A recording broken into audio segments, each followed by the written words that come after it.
Hi guys, welcome back to Skincare Anarchy. This is Ekta, and wow, do I have a guest for you today. I am so excited because we get to interview him before everybody else. So I'm really excited about this, and the technology that he's created is, it's mind blowing. So I'm not going to rant too much. I want to introduce you guys to Paul Baek, who's the founder of Matter of Fact Skincare. So welcome to the show, Paul. I'm so excited you're here. Hi, Ekta. Thank you so much for having me. I'm so excited to speak with you. It's such an honor to host you. I know that you have such a wonderful and just unique career journey, and I would love for you to take us down that road first and talk about all of your experience in obviously, this area, but I know that you have also been involved in the music industry, so I'd love for to talk about all of it. Yes. Yeah, so I really grew up around, both science and beauty. My parents immigrated to the US before I was born, so that my mother could pursue her PhD in chemistry. And my father, had a stall at the local flea market for many years before he opened a small beauty supply store. So I really grew up spending a fair amount of time, both in the lab and around beauty products. And then I sort of took a circuitous path thereafter, but I guess much like the prodigal son, I couldn't resist coming back to my roots. But my parents really emphasized the importance of education, like many parents do. And I ended up going to Harvard, where I studied psychology. While I was still a student in college, I ended up signing a deal with a Korean music agency. And so I was there in South Korea for 5 years and had four major releases. And Wow. it was an exciting experience. It meant a lot to me. That was a time, when I listened to K-pop as a middle schooler and high schooler in North Florida. It was many years before K-pop started to have a large audience beyond the borders of South Korea. And it was Yeah. just a reminder to me that there was a larger world out there beyond, the small town that I lived in. It was a wonderful town, but, being able to think about, and see Korean performers, recording and performing music across genres, hip hop, adult contemporary, R&B, rock, and doing it so unselfconsciously. And so there was just a pull, and I had to get there. So I auditioned, I got a record deal and was there for 5 years. Um, you Wow. know, it's a very, sometimes brutally so conscious industry. And so, of course, in between recording and performing music, during non-promotional cycles, there's a lot of vocal, dance, acting instruction, but also being sent to the dermatologist pretty frequently, sometimes multiple times a week. And I've Wow, always had, really? yeah, you have to be camera ready Yeah, that makes sense. Makes sense. at all Yeah. times, and access to healthcare there is it's really great, and so there are a lot of clinics. Yeah. That's so cool. And I love that, this is like really kind of behind the inspiration for how you came back to beauty. I mean, would you mind if I ask where in Florida you were? I just moved to New York from Delray Beach. So, Oh, gotcha. Yeah, I grew up in Tallahassee, Florida. oh, lovely. That's wonderful. I love your journey because I think, as someone, I grew up in America, nobody around me looked like me, so like I think it's so important that you've made this point because it's very important for us as we're growing up to find some sort of connection to our roots. And so I love that you did that through music. That's wonderful. But I want to move on to the brand. I want to move on to this amazing discovery and the formula that you've created because wow, I mean, I was reading about it and I know ascorbic acid and vitamin C is it's just a huge conversation in the skincare industry and everyone wants to know about it. So I would love for you to just dive in, talk about the science, all the, innovation and good stuff that went behind the creation of this. Yeah, so as you know very well, because you're so familiar with the science, there's a limited number of ingredients that have robust track records for improving, the appearance of skin. And it's usually a very long process. Science doesn't always move quickly, and you have to let the data paint its own picture. And of course, ascorbic acid, the biologically active form of vitamin C, is one of those ingredients. The catch-22 is, of course, that it's a very fragile molecule that's very prone to degradation. Right, it breaks down into erythrulose in this sort of three-step process, and Yeah. it degrades in a very visible way too. So going from white or clear if it's solubilized, if it's dissolved in some sort of medium, to, turning orange and then brown. And so people know that vitamin C works for skin, but it's been a real challenge finding successful delivery vehicles so that it can exert its positive effects on skin in a shelf-stable sort of way that's still pleasant to use. And so I'd been looking at the literature for, at that point, 10 years, 2008 and 2018 when I founded this company. In between, I did go to business school and was on the venture capital side of things, looking at early How stage did you make investments. this time, Paul? Seriously, like how on earth? I'm sorry, total tangent, but like you've done so much, and it's just like, where did the time come from? That's crazy. Um, it's funny because it felt arduous and long. But, Yeah, this was over I guess a fairly long period of time, 13, 14, 15 years. And so, 5 years in Korean music, 2 years in business school, 2 years in venture capital in the early stage startup space.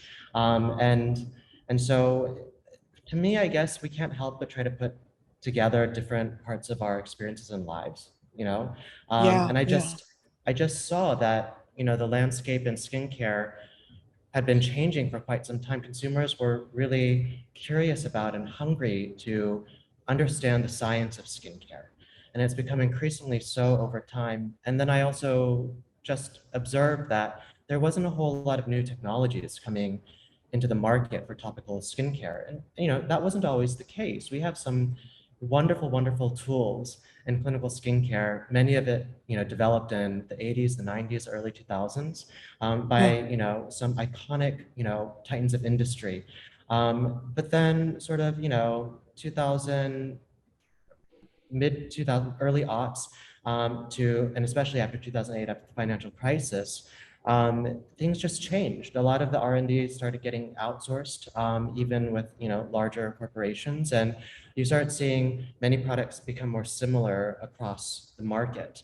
And but ironically, it was at a time when consumers were becoming savvier, really, really wanting to understand their products. And so I thought that there was a little bit of a mismatch there. And I thought consumers want to understand, they want to value, and they do value true innovation. So I thought, okay, this is a space that I want to look at.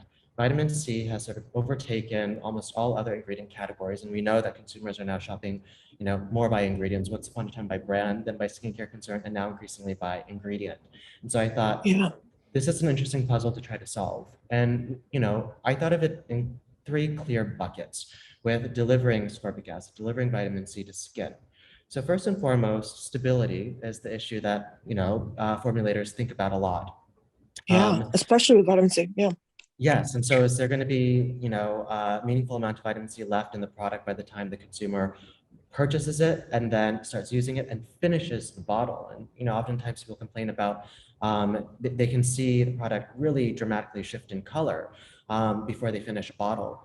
And then the second bucket is, of course, uh, sort of cosmetic elegance. So, how pleasurable the product is to use. You can find ways to deliver ascorbic acids, in a stable way to skin, but oftentimes it may be gritty or sandy because you're not dissolving, you're not solubilizing the vitamin C, and that's how you're foregoing the use of water, which is very destabilizing.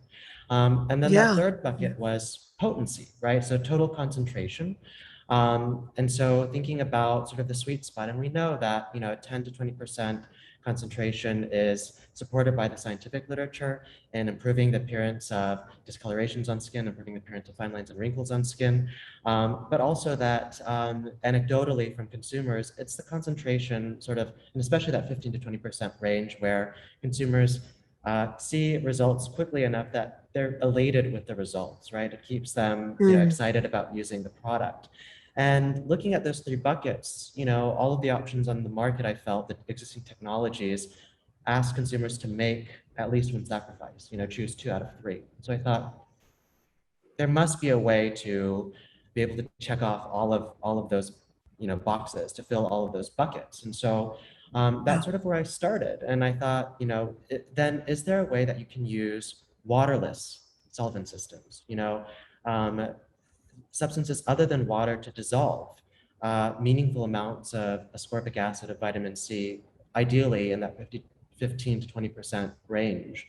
And I just developed a framework and I was bootstrapping the company at the time. And so I had some wonderful people who were willing to have conversations with me, but I didn't have the capital to work with them. And so instead, I got some lab space in East LA, for a few $100s a month, bench space, access to some equipment.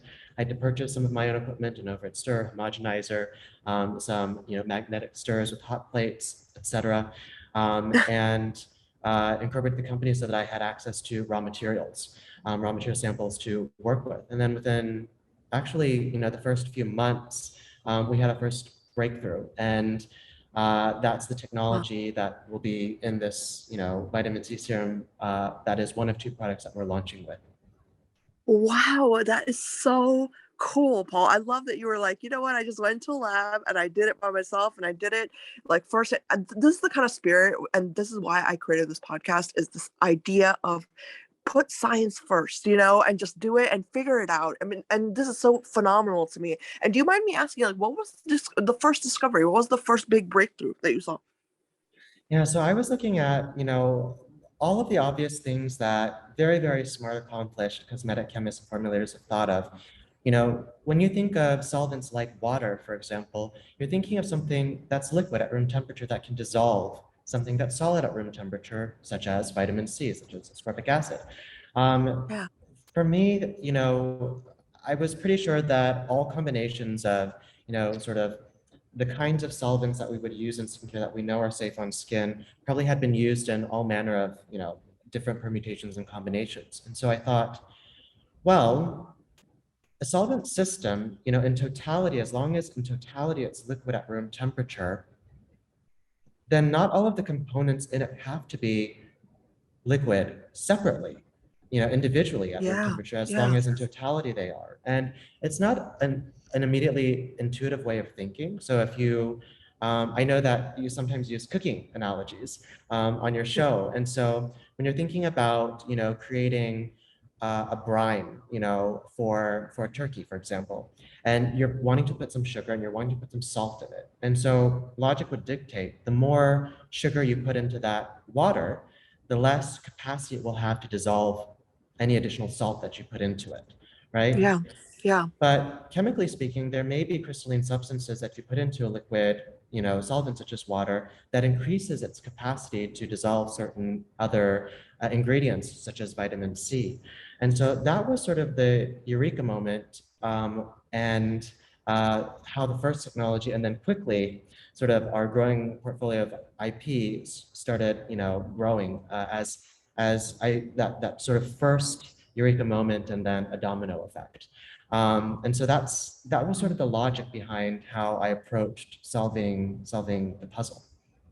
I love that. I really love that analogy too. And I think it's a very important point when it comes to chemistry, is that understanding that, we are not dealing with things that are just, A, B, and C, you add it together. And then, no, it's like, you put things into solutions, they have ionization, and then, that changes depending on what's in there. And then, like you said, that will increase or decrease the likelihood of dissolving something else that you add on. So I really, really love this. I mean, the fact that you were able to think outside of the box like this, I think that's the exact kind of thinking we need in this industry. Because I'm not gonna lie, I had like a day of ranting the other day where I was just like, I don't know where clinicians got the idea that Botox is the way to go for everything. Like I was just like going on a rant, seriously. Like I was like, and that's where I was like saying, I was like, this is where skincare really fits in. I mean, we're taught you want to be non-invasive, right? In medical school they teach us every day non-invasive everything. And here we are in an industry that gets criticized for not promoting Botox enough, or something like that, right? But it's like, this is the exact thing, what you're saying and you're explaining, that I was trying to get out there. So, wow. I mean, I'm very, very impressed, and this is so exciting. So, obviously, people were going to jump on this. So, like, what, did you have to explain a lot to the people that were backing you, or did they kind of just understand, like, this is huge? Oh no, there was a lot of explanation needed.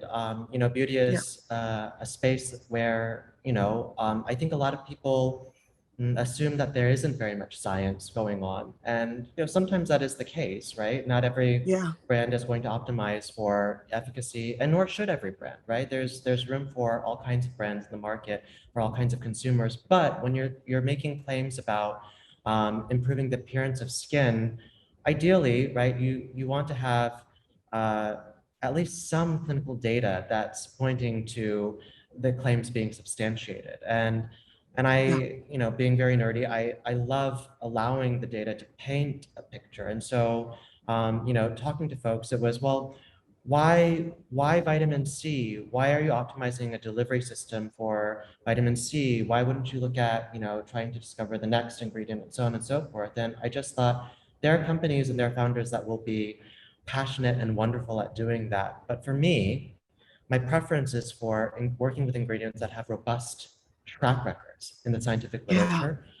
Yeah. And many of those molecules are finicky to work with. Many of those substances are difficult to solubilize, to dissolve, or to stabilize, right? In some sort of cosmetically elegant way. You're trying to balance many different factors at once. And I thought there's Yeah. still room to improve on ingredients that we know what they can do if we allow them to do what they're capable of.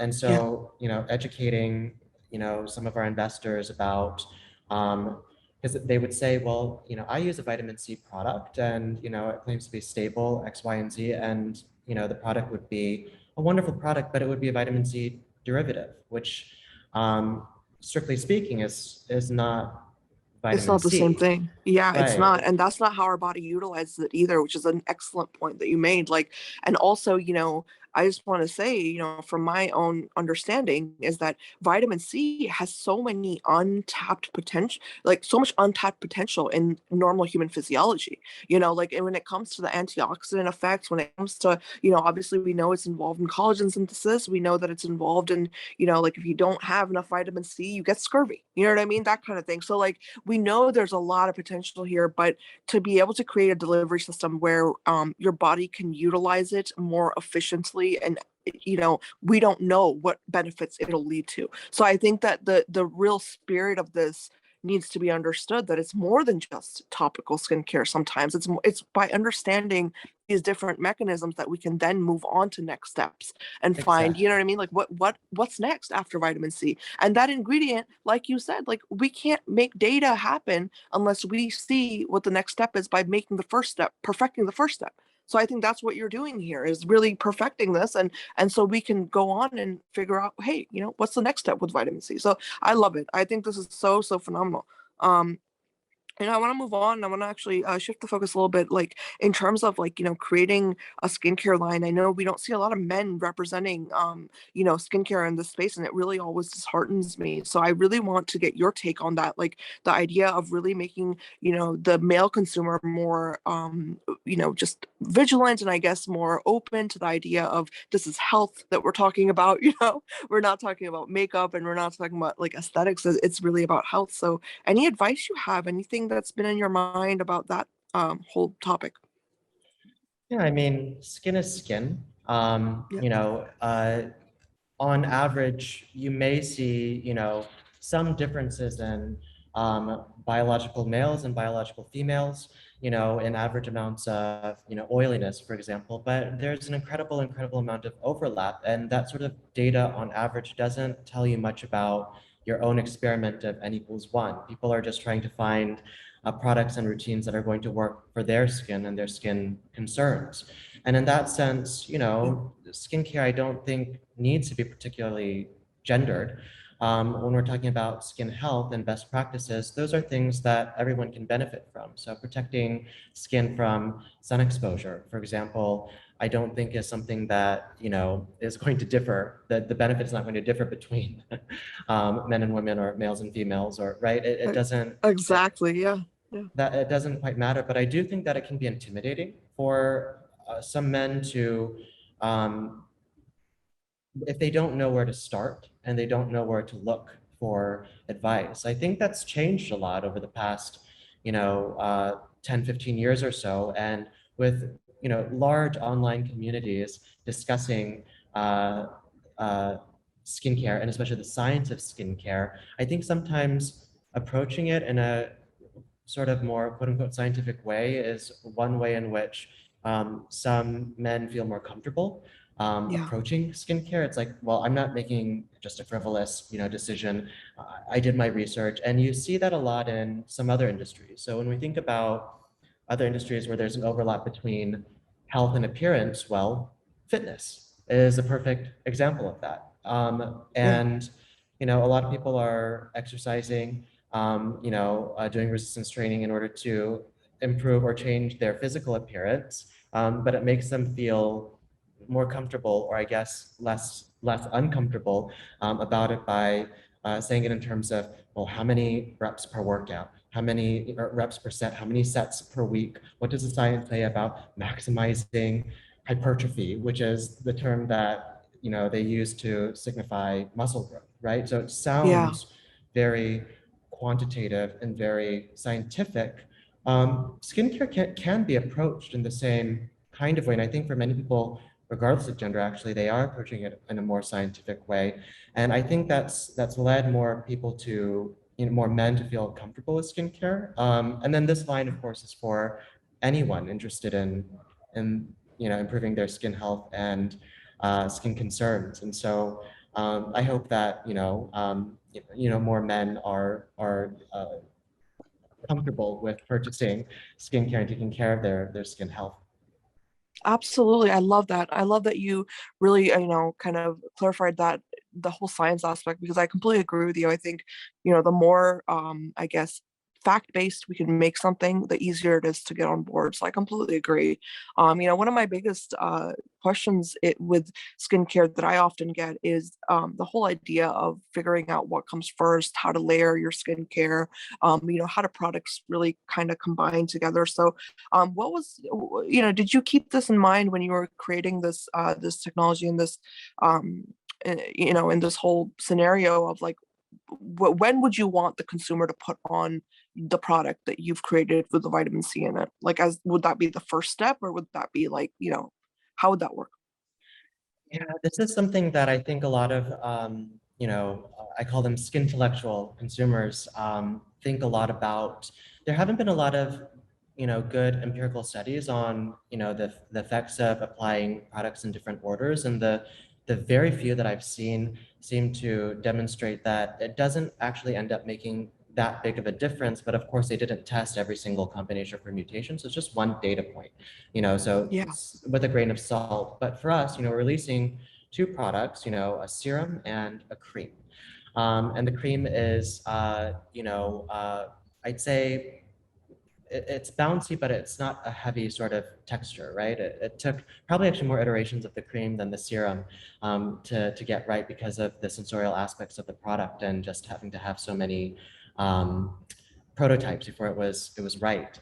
But I've noticed talking to a lot of our panel testers that folks who are, I guess, what you might call more advanced users of uh, harder Like hitting skincare. treatments, Yeah.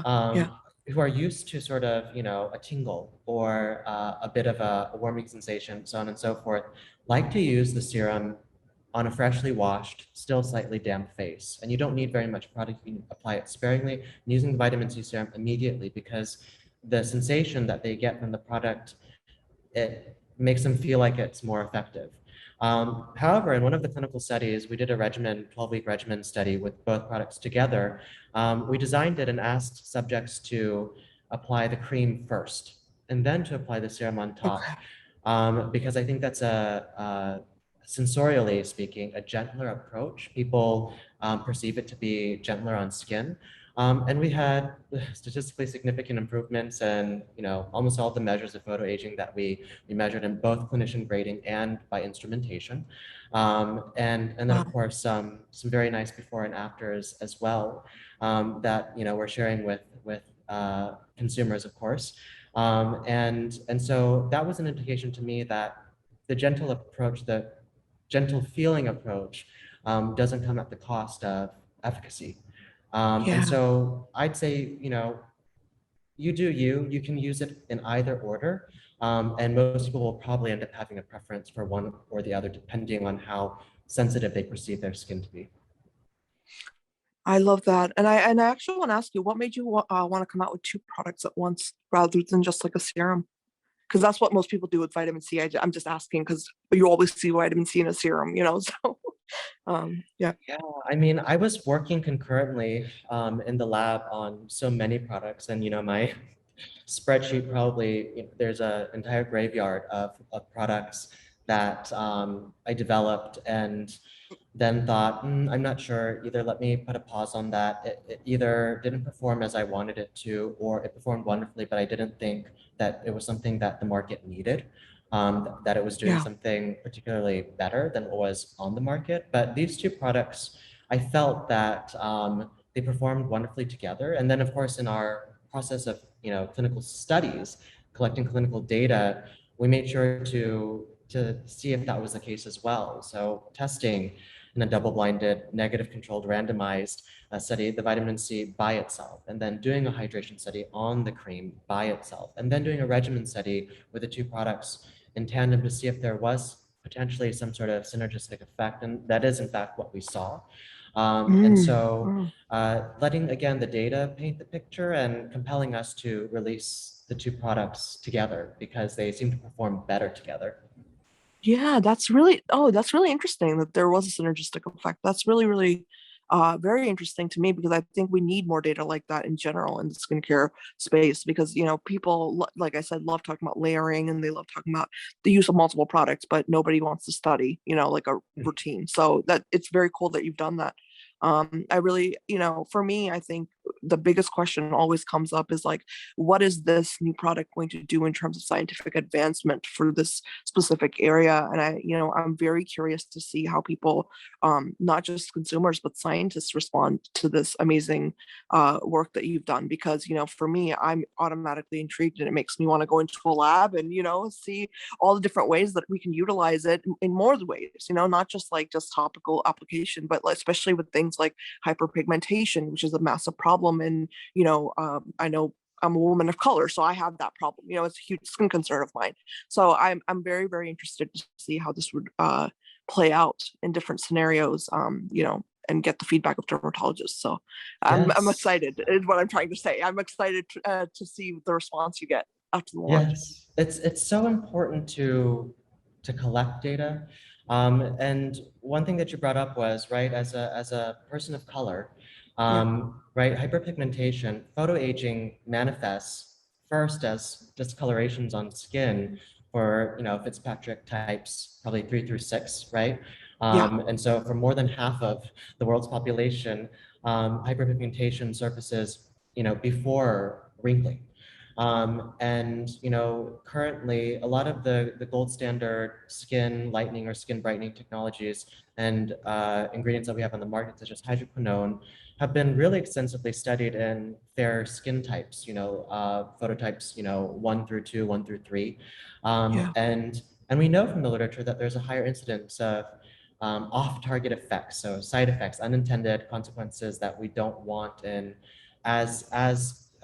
you as skin becomes darker and darker and darker, right? And rebound Right. pigmentation, ochronosis, right? This bluish grayish tinge of rebound pigmentation that's more likely to occur in phototypes, especially 4 through 6, but also 3 through 6. And so you see that in the literature, and you see all of the literature also on alternative ingredients that can also improve the appearance of discolorations on skin, such as vitamin C, such as ascorbic acid, but also things like azelaic acid and so on and so forth. And they have sometimes multiple mechanisms by which they lighten pigmentation and different from each other as well. And so when you look at that in aggregate, you think, well, it's unfortunate that those most in need of new options, new, better Yeah. options for lightning discolorations are quite limited in what they're able to use and what's available to them. Yeah. And that was another reason why I was excited to work with ascorbic acid, because if you could, again, sort of unleash the potential it has, that we know it has from the scientific literature, by overcoming sort of some of the stability, and cosmetic elegance issues with formulating with it, then we can give better options to more people who really need it. Absolutely. And I love that you brought up accessibility because that was really a point I wanted to ask you about, especially when it comes to like global markets, right? Because obviously you've seen the Korean market for skincare, and I'm not very well versed in the differences. But like, what were some of the concerns that you had, or did you have any concerns with, where to launch first or how to distribute it so that the most people had the most access to your products? Yes, I mean, at the beginning, it was, when the dominoes started falling with all of the technologies, um, I did have a moment of, well, what do I want to do with them? Yeah, Um, and and as more people in the industry heard what I was doing, and I had some wonderful mentors and advisors, they asked me as well, well, do you want to make the technology available to other brands? Do you want to build your own brand? And after yeah, talking with enough folks, I thought, well, I'd love to be able to tell the story of the technologies and educate folks, because the spirit of innovation in skincare was very strong in the 80s, 90s, and early aughts, right? yeah, And so we've been there before. I don't think it's out of the question that we can get there again. yeah, And so if if I can show that by building a brand, and I don't know, I think maybe tackling some of the cynicism in the industry, yeah, what do these innovations or technology matter? It's all positioning and X, Y, and Z, and following trends and thinking, there's always going to be room for that, but don't you think that there could be room for some serious R&D and innovation as well? And so thinking probably the best way to communicate that to both all of the skincare users in the world and folks in the industry is to build a brand and sell the products directly to consumers at yeah. first, and then perhaps later down the road, partnering with brick and mortar retailers, but we're taking it one step at a time. I love that. Gosh, and I wanted to say, when you want something done, you gotta do it yourself, Paul. Seriously, like I am so glad you came out with a brand yourself. I mean, I know I'm not saying anything about anyone that already in the market. Don't get me wrong for everyone listening, but what I'm saying is that I think when you discover something, or especially when it comes to science, most of the time the person who's seen the nitty gritty benchwork is the one that can really put it out there in the best way. And I love that you have gone in this direction, and I'm just so excited. I'm so excited about the line. I'm so excited about the science-backed approach and the strong clinical data that you have supporting your launch. And I wish you nothing but amazing success because that's what your line deserves. Wonderful stuff. Oh my goodness, thank you so much. It's such warm words and very meaningful coming from you. Thank you so much. And I would love to have you back anytime your schedule allows. I know you're very busy, but everyone listening, I hope you've learned a lot from Paul. I know I have, and I cannot wait for this launch, which will be September 28th. And you guys better go buy the products because I can't wait. I'm super excited. So thank you so much, Paul. And I will be back next time, guys, with another episode. Thank you so much, Ekta.